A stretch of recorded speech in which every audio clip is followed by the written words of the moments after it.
Kasih setia Allah itu baru setiap pagi. Mungkin saudara merasa sejauh dari Tuhan atau Allah lagi marah dengan saya. Dulu saya tinggal di Kupang 5 tahun ya, dan saya tinggal di satu keluarga dan mamanya selalu ngomong ke anaknya, kalau lu di gereja nanti Tuhan marah sama lu. Dan anaknya pikir ya apa-apa Tuhan marah gitu. Jadi ya saya percaya bahwa Tuhan adalah orang yang paling tidak disalahpahami oleh dunia ini. Kalau ada badai dibilang ini tindakan Tuhan, act of God gitu. Dan orang menderita kehilangan orang yang mereka mengasihi atau gagal kesehatan apa, Tuhan kenapa engkau lakukan ini pada saya gitu. Padahal Tuhan penuh kasih, dia beri segala sesuatu supaya kita yang tidak pantas diselamatkan, saudara sekalian. Begitu juga dengan Petrus. Petrus tidak pantas dihukum kayak kita, tapi Tuhan memulihkan. Dan di dalam teks firman Tuhan dikatakan sesudah sarapannya, Yesus berkata kepada Simon Petrus. Yesus bukan marah sama dia, mau menjatuhkan dia. Sebaliknya setelah dia menyangkal Yesus di pinggir arang api, malah Yesus bertemu dengan dia di depan arang api, tapi dia ajak dia sarapan bersama ya. Itu hati Tuhan bagi setiap kita. Itulah sebabnya kita ada momen pengakuan dosa ya. Setiap kali kita balik kepada Tuhan saudara, dia menantikan kita dengan tangan terbuka. Di momen kita merasa, oh Tuhan saya sudah terlalu jauh, mungkin Tuhan tidak mau terima saya lagi. Kalau orang lain ya, orang lain nilai kita nggak bisa ampuni, tapi Tuhan nggak, dia panjang sabar. Kalau panjang sabar itu bahasa asli dalam Ibrani itu memiliki arti harafiah hidung panjangnya. Jadi kalau mau Tuhan hidungnya pesek atau panjang, mancung ya, Tuhan punya hidung yang mancung terus sekali. Ya, kekasih Tuhan sungguh luar biasa ya. Dan yang kita seringkali tidak bisa mengampuni orang lain, tapi Tuhan penuh dengan kasih terhadap kita. Seperti saudara punya anak ya, apapun anak berbuat ya, walaupun bisa marah, tapi selalu terima kembali dan mengasihi anak saudara. Dan bagi yang belum punya anak ya, kalian belum memahami kasih dari orang tua bagi kalian. Sampai titik kalian punya anak sendiri, baru memahami. Dan saya belajar banyak tentang kasih dari Allah Bapa di surga bagi saya saat saya punya anak, saudara sekalian. Dan Tuhan sungguh indah ya. Walaupun jangan, berarti saya boleh dosa sebanyaknya ya, nggak apa-apa ya. Pasti ada dampak yang ngeri yang kita akan mengalami, menyakiti hati Tuhan, menghancurkan diri kita. Tapi puji Tuhan ya, Tuhan pakai segala sesuatu untuk mendatangkan kebaikan. Tentang pemulihan Petrus ini Tuhan punya maksud ya. Kalau Injil lain kan nggak ada pemulihan Petrus, hanya Yohanes. Dan Petrus kan dipakai Tuhan yang luar biasa. Harus ada pasal ini supaya gereja tidak meragukan dan melihat bahwa Tuhan punya maksud memulihkan. Untuk apa? Petrus dia mengatakan 3 kali, gembalakanlah dombaku. Ya, gembalakanlah dombaku 3 kali. Yang artinya dalam. Kalau bahasa aslinya boske itu artinya nourish and care ya, gembalakanlah.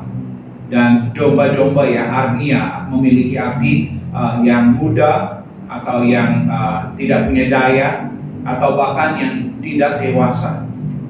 Kita harus mengasihi dan care gitu.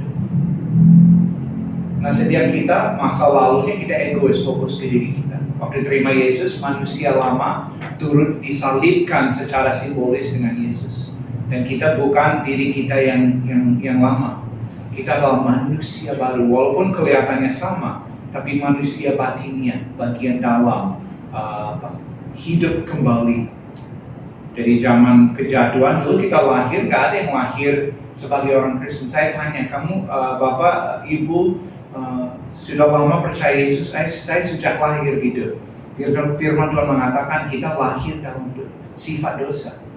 Bapak Ibu nggak perlu ajarin anak nakal, itu udah otomatis gitu. Dan begitu juga dengan setiap kita, manusia lama, jahat sebenarnya kita mengatakan. Ya, setiap kita bisa kelihatan rohani di gereja, tapi aslinya kita kuat, misalnya di rumah ya. Kita bisa tahu diri seseorang tanya sama pasangan atau keluarga gitu. Nah, di masa lalu kita fokus ke diri kita. Dan jujur dulu saya kan suka cerita sama tim hamba Tuhan tadi, saya suka olahraga gitu. Tapi sampai saya Indonesia pun sebagai missionary, saya masih suka main selancar, saudara sekalian. Dan saat saya persiapan khotbah atau pelayanan, ya saya mikirin besok saya akan selancar pagi ya. Jadi kalau saat saya pagi biasa susah sekali bangun saat itu, ngantuk banget. Tapi kalau saya akan selancar pagi itu, saya bisa bangun pagi sekali dan rajin sekali. Dan ya jelas kelihatan sekali hati saya di mana. Dan saya yakin banyak di antara kita ada passion, hobi, hal yang kita suka, kita bisa prioritaskan. Kalau utamanya prioritaskan Tuhan itu susah sekali, ngantuk, alasan dan lain sebagainya gitu. Dan itulah saya, dan Tuhan bilang, ya udah, kamu nggak akan surfing lagi. Bukan berarti Tuhan nggak mau saya hidup dengan menikmati hidup ini, bukan. Tapi hal ini terlalu bahaya buat saya dan akan distract saya dari hal utama. Apa itu hal utama? Dulu kan Petrus nelayannya, dan dia di pasal ini mau balik lagi ke masa lalu. Ayo kita mancing lagi ya. Yesus sudah mati gitu, dan dia ajak teman-teman mancing. Tapi ingat yang Petrus katakan kepada dia. Yesus katakan kepada dia, mari ikutlah aku dan kamu akan kujadikan penjala manusia. Saudara, nggak ada yang lebih penting dari hal yang bersifat kekal. Buat apa kita fokus ke hal yang tidak kekal? Suatu saat hilang semuanya. Apa yang kekal, saudara sekalian? Relasi pribadi kita dengan Allah. Nggak ada yang lebih penting. Kita menjadi orang terkaya di dunia, hidup terenak, terkenal. Suatu saat kita akan dipanggil, semua akan hilang. Firman Allah kekal. Dan juga manusia, jiwa orang kekal, saudara-saudara. Dan ya Tuhan mengubah Petrus fokus ke ikan kepada manusia. Tuhan mengubah saya dari selancar dan lain kepada orang gitu. Dan ya ternyata saat kita ikut Tuhan, saudara sekalian, jauh lebih seru, lebih indah, lebih mulia saat melayani orang gitu. Karena itu membawa kepuasan dan sukacita yang tak terkatakan. Kita diciptakannya untuk mengenal kasih Kristus, memuliakan Dia, dan juga menjangkau jiwa-jiwa. Saudara semua adalah gembala. Bukan gembala di GKI, tapi gembala bagi keluarga. Martin Luther mengatakan bahwa dasar reformasi terjadi di rumah di mana para ayah gembalakan istri dan anak-anak. Setiap kita memiliki tanggung jawab untuk jiwa-jiwa tertentu, yaitu keluarga dan orang di sekitar kita. Jangan pikir, saya bukan hamba Tuhan, saya tidak bisa melayani orang secara rohani. Hamba Tuhan melayani di gereja, kalau saya anak Tuhan, saya cukup hadir di kebaktian hari Minggu. Ya, saudara sekalian, kita harus sadar ya bahwa waktu singkat dan Tuhan mau seperti Petrus ya. Tuhan mengatakan juga kepada kita, gembalakanlah dombaku. Siapakah domba saudara? Memikirkan. Tentu pasangan, anak, cucu, ya, atau kenalan-kenalan. Ada di sini teman-teman yang punya orang tertentu dalam lingkaran teman-teman yang belum percaya kepada Yesus, ada? Ya, semua ada. Berarti itu tugas tanggung jawab saudara. Dan tahu nggak, suatu saat ya kita akan berdiri di hadapan Tuhan dan kita akan beri tanggung jawab untuk jiwa-jiwa yang Tuhan percayakan pada kita. Apa kita memimpin mereka kepada Kristus? Saudara, pengalaman saya ya, tidak ada yang lebih indah selain mengenal kasih Yesus daripada hidup untuk mengasihi orang lain. Rasanya sungguh indah dan luar biasa. Dan memang setiap orang kerinduan terbesar adalah dikasihi dan diterima oleh orang lain. Sekalipun kelihatan di luar kayak cool dan orang gagah atau gimana gitu. Saya ingat saya ke Indonesia kan kenal sama istri waktu itu dia kenalkan saya ke orang tua. Terus orang tuanya marah, saya mau diusir, katanya nggak boleh menikah sama bule missionaries, harus harus suku tertentu dan harus businessman baru boleh nikah gitu. Terus saya terus menunjukkan kasih kepada papa mertua, dia agama Buddha. Terus dia kalau suatu saat kita jadi begitu dekat sekali. Tapi kalau dia telepon, saya lagi di telepon, dia bilang kapan datang? Kayak perhatian, care gitu kan. Tapi begitu saya datang, dia kayak gini, datang lagi ya. Tapi dia jadi keluarnya keras gitu, jadi nggak ada yang berani dekat sama dia. Tapi dalam hati dia hanya mau dikasih. Kita bisa duduk berdua 4 jam gak terasa ngobrol tentang Kupang karena dia asal dari situ, atau tentang China, sejarah China dan lain sebagainya gitu. Dan cara memenangkan orang adalah mengasihi mereka. Dan bukan hanya orang yang mudah dikasih, tapi orang yang paling sulit dikasih. Saya percaya orang yang menyakiti saudara mereka pernah disakiti sebelumnya. Dan orang yang seperti ini membutuhkan paling banyak kasih. Kalau kita sabar dengan seseorang yang menyakiti kita berjalan waktu, mereka akan benar-benar dimenangkan oleh kasih yang kita memberikan kepada mereka. Jadi jangan mispersepsi orang yang menyakiti dalam hidupmu saudara sekalian, mereka pernah disakiti sebelumnya. Mereka tidak maksud seperti itu, saya percaya. Kita mengasihi dan menguatkan dan menggembalakan. Nah mungkin saudara sekalian mengatakan, ya saya susah. Saya percaya pasti ada orang di ruangan ini yang pernah disakiti dan susah mengampuni. Dan saya mengatakan, kita nggak mungkin bisa ampuni dalam kuasa kita, harus kuasa Roh Kudus yang diam di dalam kita. Yesus mengatakan, hidupmu akan berbuah bila kamu diam di dalam aku. Kita tidak punya apa-apa untuk orang lain. Di luar Yesus kita tidak bisa berbuat apa-apa. Tapi saat kita dekat dengan Dia, hidup kita akan berbuah secara natural. Kasihnya akan mengalir keluar dari hidup kita, dan orang lain akan merasakan kasih tersebut di dalam hidup kita. Saat kita rendah hati, jangan menganggap diri kita baik, tapi percaya, saya nggak bisa buat apa-apa, hanya dengan Kristus ya. Ada teman saya bilang, saya semakin dekat dengan Tuhan, saya merasa diri saya semakin jahat. Dan saya bilang itu benar. Karena orang dalam Alkitab dekat dengan Tuhan, kayak Yohanes, Yesaya, Daniel, Petrus, mereka menganggap dirinya kayak benar-benar najis gitu saat mereka dekat dengan Tuhan. Sebaliknya orang anggap dirinya baik atau sombong ya, saya rasa mereka nggak dekat sama Tuhan. Jadi semakin dekat dengan Dia, saudara sekalian, kita akan mengalami di mana kita akan merasa kerapuan setiap kita. Diam di dalam Kristus, connected dengan Dia. Kalau boleh tahu teman-teman sekalian, yang bangun pagi lihat HP sebelum baca Alkitab, siapa aja boleh tahu? Tidak perlu angkat tangan, saya tahu yang senyum itu saudara. Enggak, saya bercanda saudara sekalian. Tapi setiap kita ya, ini langkah yang sangat praktis. Yesus mengatakan hanya yang mengenal Dia masuk surga. Bukan semua orang yang bilang Tuhan, Tuhan, kan itu istilah umum di Indonesia, Tuhan Yesus. Tapi ternyata banyak orang, let's say di Indonesia yang anggap dirinya Kristen, di akhirnya nggak akan masuk surga karena tidak memiliki relasi yang sungguh-sungguh dengan Dia. Dan lebih baik, lebih aman, asumsi diri kita dan orang lain belum selamat. Asumsi ya. 2 Korintus 13 ayat 5. Menguji dirimu, memastikan kamu sudah percaya. Itu pertama diri kita dulu. Memastikan kita sudah percaya dan sungguh-sungguh.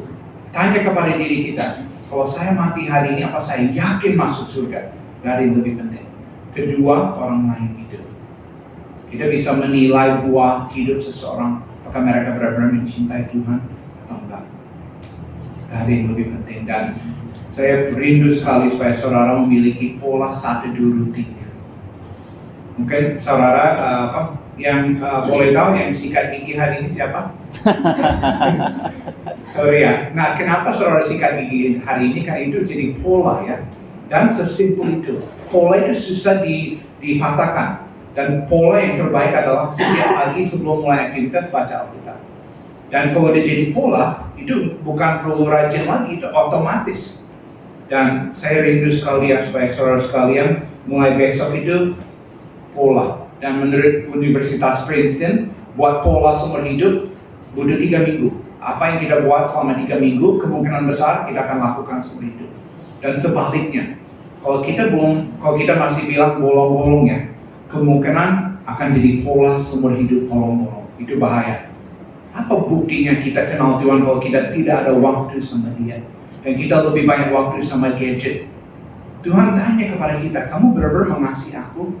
Tapi kenapa kamu waktunya di gadget jauh lebih banyak? Di Netflix, di games, di YouTube. Sangat berbahaya. Jangan bilang, saya Kristen kok. Buktinya apa? Apakah kita benar-benar kenal Dia dan connected dengan Dia, saudara sekalian? atau ada hal lain yang menggantikan Tuhan dalam hidupmu, mencintai hal lain apapun yang merupakan berhala. Dulu saya di STT, dosen saya bilang kalau nonton film bawa 3 mangkok popcorn, 1 buat dia, 1 buat anak, 1 buat Tuhan Yesus. Karena dia tidak mau nonton apapun yang akan menyakiti hati Tuhan Yesus. Mari kita menjaga kekudusan. Jangan mengucapkan dusta dengan mulut, menjelekkan orang lain. Alkitab bilang jangan bicara jahat ya tentang siapapun, Titus 3 ayat 2. Jangan izinkan kata apapun yang keluar dari mulut yang tidak membangun. Kita keluar dari gereja, orang nyalip kita di jalan, kita marah-marah. Terus kita pulang dari gereja itu marahin pasangan atau anak, bentak-bentak. Itu saya ada pengalaman lagi di Kupang, saya di gereja ya, dan ada orang dengan keluarga yang sama, dan di gereja istrinya, mamanya ya, dia bilang masuk gereja kan ngomongnya begitu rohani. Dia masuk gereja nyapa orang, "Salam Bapak, apa kabar Terus begitu pulang ke rumah, saudara saya kaget itu, kayak awal di Kupang sama keluarga itu. Dia masuk ke rumah, terus suaminya nanya, "Mama, kunci di mana Dia langsung bentak, dia bilang, "Beta su bilang berapa ratus kali, cari dulu ada di biji mata." Itu habis langsung nyapa orang di gereja, pulang marah-marah kayak gitu. Saya kaget, tapi ya boleh dibilang di setiap kita juga. Apakah kita menjaga bibir atau mata, apa yang kita melihat dengan mata? Saya ada satu kutipan yang bisa mengingatkan kita. Boleh gak ini? Boleh gak ini? Jadi kita kan sering suka bilang, ini boleh gak? Ini boleh gak? Ini rule-nya sebagai jawaban. Kita menghindari hal terkecil yang mengganggu hati nurani kita. Kita tahu apa yang Tuhan tidak suka dan hal yang kita boleh, saudara sekalian. Jaga relasi dan mencintai Tuhan Yesus melebihi segala sesuatu. Itu aturan atau hukum terutama. Dan kalau kita membawa hukum itu, saya mau utamakan mencintai Tuhan Yesus lebih dari segala sesuatu di dunia, kita akan paling berhasil.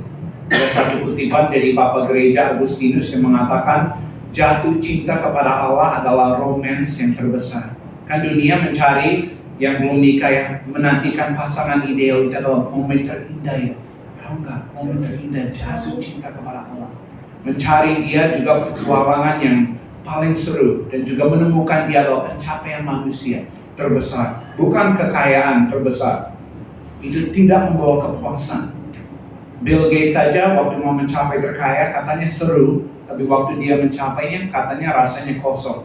Salomo juga mengatakan, dia kan orang terkaya dalam sejarah, dia katakan itu semuanya sia-sia. Saudara, saya mau bersaksi sedikit tentang mentor atau bapak rohani saya. Dia ngalamin banyak penderitaan. Waktu sebelum saya kenal dia lagi dengan istri bantu orang waktu kecelakaan. Terus istri lagi nunggu di depan mobil dia, dan dia lagi bantu orang yang tergelincir dan mobil terbalik. Nah kan lagi hujan, ada mobil yang lain yang hilang kendali karena jalannya licin, dan mobil itu langsung tabrak istrinya, langsung mati di tempat, saudara sekalian. Dan dia dibentuk Tuhan melalui penderitaan. Dia juga pelayanan misi di banyak negara. Tapi dia mementor saya. Dan saya ingat, kami diutus oleh gereja 8 Agustus 2003. Tiba di Bali waktu itu di rumah yang dibeli sama gereja. Saya melihat dia, kan waktu itu saya masih 23 tahun, masih bolong-bolong juga di saat itu baca Alkitab. Tapi saya melihat dengan mata kepala sendiri, setiap pagi tidak terkecuali, masih gelap di luar dia baca Alkitab. Dan itu jadi pola yang nyangkut ke saya. Sampai hari ini saya nggak pernah bolong lagi. Karena itu jadi pola dalam hidupku, saudara sekalian. Yang membawa saya dekat dengan Tuhan. Dan memahami kasih Kristus kepada saya dalam pelayanan juga. Firman Allah. Firman Allah itu iman timbul dari pendengaran akan firman. Ada satu kejadian, ada pendeta yang memiliki kuda ya. Dan dia mau jual kuda ini. Dia jual ke seseorang dan dia bilang waktu transaksi, dia bilang, "Pak, sebelum kuda ini jalan, jangan bilang Gideon, tapi bilangnya puji Tuhan, baru kuda jalan." Gitu. Kalau mau kuda ini berhenti harus sampaikan amin, baru kudanya berhenti. Terus dia orang yang beli kuda naik kuda, Dengan senang dia mengatakan puji Tuhan, dan kudanya mulai jalan dengan begitu cepat. Orangnya senang gitu, dia mengatakan, wah saya transaksi yang baik ya, saya dapat kuda yang kuat dan cepat. Terus berjalan waktu dia berusaha ingat apa yang dia harus sampaikan supaya kudanya berhenti. Dan dia mengatakan, apa ya? Glory, tapi kuda nggak berhenti. Dia bilang, haleluya, tapi kudanya tidak berhenti. Terus dia lihat ke depan ada tebing, saudara sekalian. Dan dia mulai kepanikan karena dia lupa apa yang dia harus sampaikan supaya kuda ini berhenti. Dia mulai berdoa, Tuhan Yesus bantu saya supaya saya ingat apa yang saya sampaikan supaya kuda ini berhenti. Di dalam Yesus saya berdoa, amin. Begitu di dalam kuda langsung berhenti, udah di ujung tebing, kuda mau jatuh, dia saking lega dia mengatakan, puji Tuhan. Dan saya teringat kisah ini karena kita harus diingatkan, karena setiap hari ada penuh dengan pergumulan dan godaan dan lain-lain. Setiap hari. Nah, kita harus diingatkan terus-menerus janji-janji Allah. Bahwa Allah turut bekerja dalam segala sesuatu. Allah berdaulat dalam semua yang kita alami, suka dan duka. Dan kita menantikan Dia, jangan reaksi, percaya kepada Dia. Keadaan kesehatan, keadaan keuangan, tangan Dia yang kuat itu memegang seluruh hidup kita ya. Alkitab mengatakan Allah membentangkan langit dengan sejengkal ya, bukan sejengkol ya. Sejengkal itu dari ujung kelingking sampai ujung jempol. Dan menurut ilmuwan yang tercanggih, alat tercanggih, mengatakan bahwa mau lintasi semesta alam saat ini membutuhkan waktu 93 miliar tahun cahaya. Berarti kecepatan 300.000 kilometer per detik. Kita akan lintasi galaksi semesta alam saat ini dalam 93 miliar tahun. Dan itu hanya sebesar tangan Allah ya. Tangan Allah lebih besar lagi ya. Bukankah Dia mampu untuk menopang hidup kita? Bukankah Dia mampu untuk membantu kita dalam penderitaan dan masalah terbesar? Saudara sekalian, dan Dia rindu supaya kita percaya kepada Dia. Kalau Allah kan di masa lalu selalu selamatkan kita sampai hari ini kan? Tapi kenapa hari ini kita nggak percaya lagi sama Dia? Penderitaan yang saat ini kita anggap terlalu besar dan kita tidak ada jalan keluar ya. Saya teringat saya share gambar ini sama teman saya dan saya juga tertegur setelah saya share ya, bahwa ya kita seperti perminta ini dan itu sama Tuhan ya, seperti teddy bear yang kecil. Kita, Tuhan saya mau ini yang terbaik. Tuhan bilang enggak, anakku percaya kepada aku. Yang rencanaku bagimu jauh lebih besar daripada kamu bisa bayangkan. Menantikan waktunya aku dan kamu tidak akan kecewa. Dan saya ingat kisah Yusuf ya. Saat Yakub mengatakan anak Simeon sudah tidak ada, Yusuf sudah tidak ada dan tidak ada harapan lagi. Kalau di belakang layar ya, Allah bekerja dengan luar biasa untuk menyelamatkan keluarga. Yusuf baik-baik saja jadi penguasa kedua di Mesir. Dan saya percaya ini kisah setiap hidup kita. Sekalipun kita kehilangan anggota keluarga ya, suatu saat di balik semua itu kita akan kagum akan rencana Tuhan. Dulu ada satu wanita, dia punya anak ya. Anak ini dia agama Buddha, dia anaknya meninggal 3 tahun tenggelam di kolam di Pontianak. Terus dia sedih sampai dalam sekali sedihnya. Setelah 6 bulan tidak pulih dan sampai hampir mau jadi gila, hanya memikirkan anak yang meninggal di kolam itu. Nah malam dia mimpi, saudara sekalian, ada satu laki-laki dengan jubah putih yang berkilat, dan dia lihat anaknya dia itu bergandengan tangan dengan laki-laki itu, dan dia tahu itu Yesus, dan bahwa anaknya bersama dengan Yesus di surga, dan dia percaya kepada Yesus gitu. Jadi sekalipun kita kehilangan anggota keluarga, di dalam Kristus masih ada harapan secara kekal ya. Dan jujur ya, kekhawatiran terbesar adalah keluarga saya ya. Saya khawatir dan anak saya terus, dan Tuhan tegur saya, kamu gak percaya aku lebih mengasihi anakmu daripada kamu, dan saya akan take care akan mereka. Dan yang paling aman bagi anakmu, mereka ditutupi oleh darah Yesus. Bukan asuransi rumah yang aman. Rumah saya dirampok 2008 ya.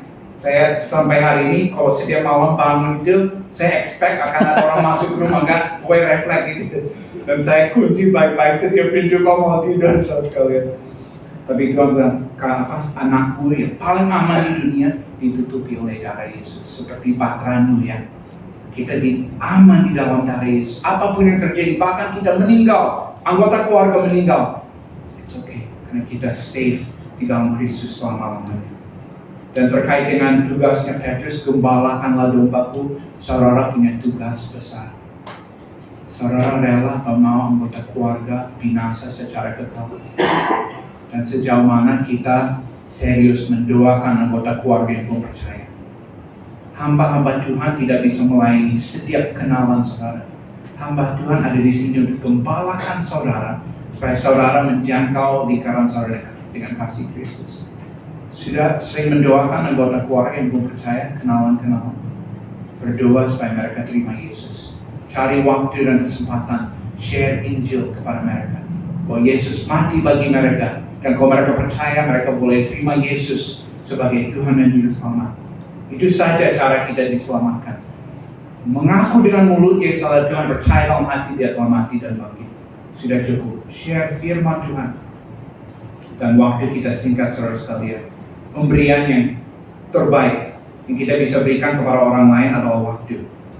Karena ketika kita memberikan waktu kita, berarti kita menawarkan bagian dari hidup kita yang tidak akan pernah kita dapatkan kembali dalam hidup ini. Pokoknya kalau istri saya pulang ya, nggak boleh ada yang pegang gadget. Waktu kami itu terbatas setiap hari. Pokoknya gadget nggak boleh, supaya kita interaksi bersama. Waktu makan malam ngobrol. Setelah makan malam kami satu di keluarga. Setiap malam baca Alkitab dan berdoa. Dan saya rindu supaya saudara punya pola baru, komitmen. Mulai besok pagi baca Alkitab dan berdoa sebelum saudara mulai harimu. Dan bagi keluarga yang belum family altar keluarga, mulai ada kebiasaan berdoa bersama dan baca Alkitab. Sangat-sangat penting. Gak ada yang lebih penting dari itu saudara. Semua kekayaan di dunia akan berlalu. Dan di akhir hidup Petrus, saudara, kita melihat ya, seperti dikatakan di ayat 18 ya. Suatu saat, waktu kamu muda, Tuhan Yesus mengatakan, kamu mengikat pinggangmu, kamu pergi kemana kamu mau. Tapi nanti suatu saat engkau akan menjadi tua, engkau akan mengulurkan tanganmu, dan orang lain akan mengikat engkau, dan membawa engkau ke tempat yang tidak kau kehendaki. Dan memang benar, Petrus disalibkan terbalik, karena dia mengatakan, saya tidak layak disalibkan dengan cara yang sama dengan Tuhanku. Dan dia mengakhiri hidupnya. Apa akan menjadi akhir dari hidup kita? Atau apa yang orang lain akan katakan tentang kita di akhir hidup kita? Saya penjahat, saya suka maki orang, saya tidak lurus dalam usaha, atau saya menjadi orang yang cinta Tuhan dan keluarga dan sesama. Saudara, waktu kita singkat ya, dan ingat kasih Kristus ya. Saya mau tutup dengan satu kisah yang sangat familiar, yaitu anak yang hilang ya.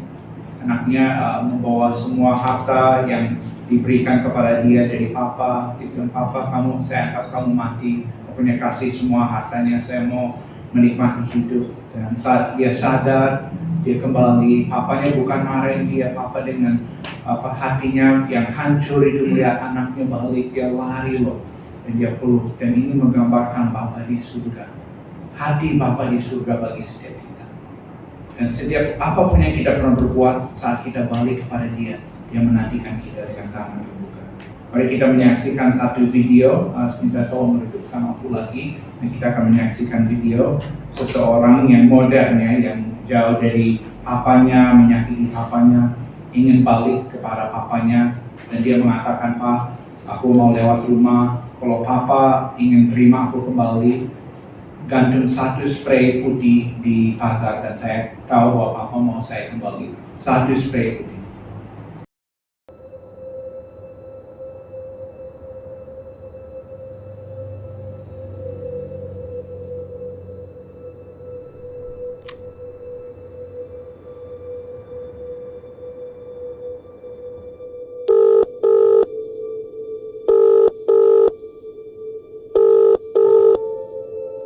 Leave a message after the tone. Hey, Dad. It's me.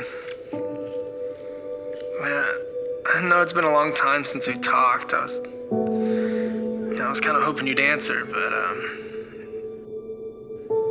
I understand that you probably don't want to talk to me. I've just gone so far, and the things I've done, I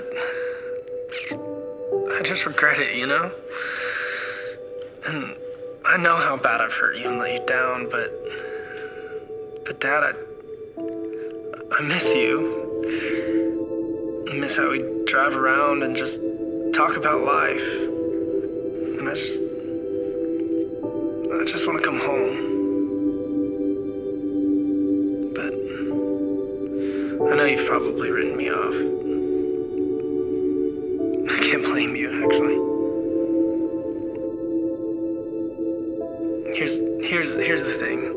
It's kind of a shot in the dark, but I'm coming through town soon, and I'd really just like to see you.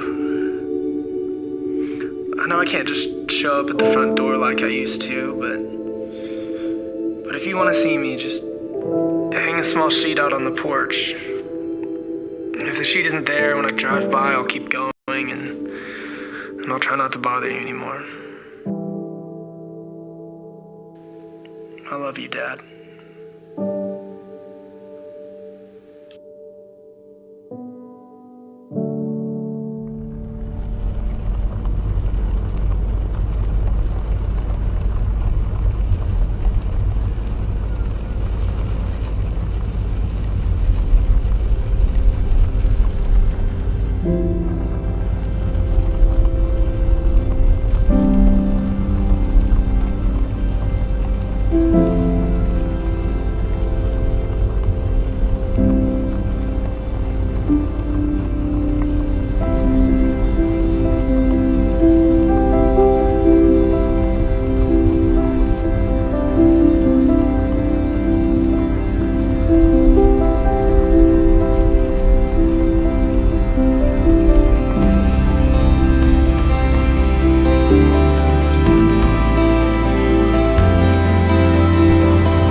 Musik, playing some instrumental music in the background, dan kita ambil waktu dan kesempatan untuk berdoa kepada Bapa di surga di tengah-tengah kesibukan dunia ini dan distraction dengan HP dan lain-lain. Kita jarang memiliki waktu untuk tenang dan berdoa di hadapan Tuhan.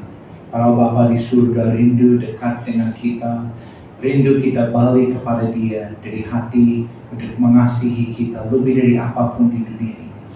Saat kita balik kepada Dia, Dia menantikan kita dengan tangan terbuka untuk mengampuni, memulihkan setiap kita. Silakan berdoa di dalam hati saudara sekalian masing-masing.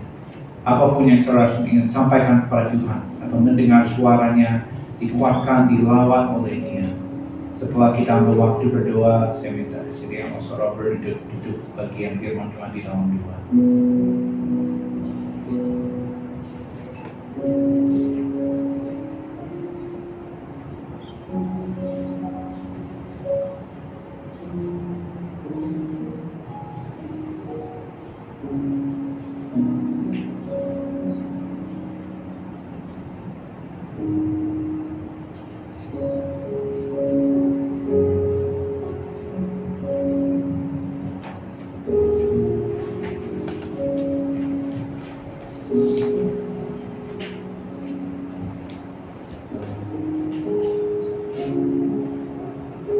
Bapa dalam kerajaan surga, kami bersyukur kami punya Engkau, Allah yang mengasihi setiap kami, Allah yang sekali-kali tidak pernah melupakan kami dan membuang kami, tetapi Engkau Allah yang menerima kami.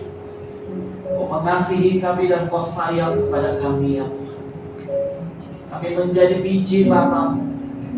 Kami menjadi milikmu, kami menjadi kepunyaanmu ya Tuhan. Kami sadar terkadang hidup kami seperti Petrus yang tidak setia, yang menyangkal Yesus. Tetapi Engkau tidak pernah membuang kami. Kau melawat kami, Kau mengubahkan kami, Kau memperbaharui kami. Dan seperti Kau bertanya kepada Petrus, Kau juga bertanya kepada kami, apakah kami mengasihi Engkau? Ya Tuhan, Kau tahu. Kau tahu seluruh kehidupan kami. Biarlah Tuhan Kau yang menolong kami untuk kami boleh mengasihi Engkau dengan segenap hati kami, segenap jiwa kami. Sebagaimana Engkau telah terlebih dahulu mengasihi kami.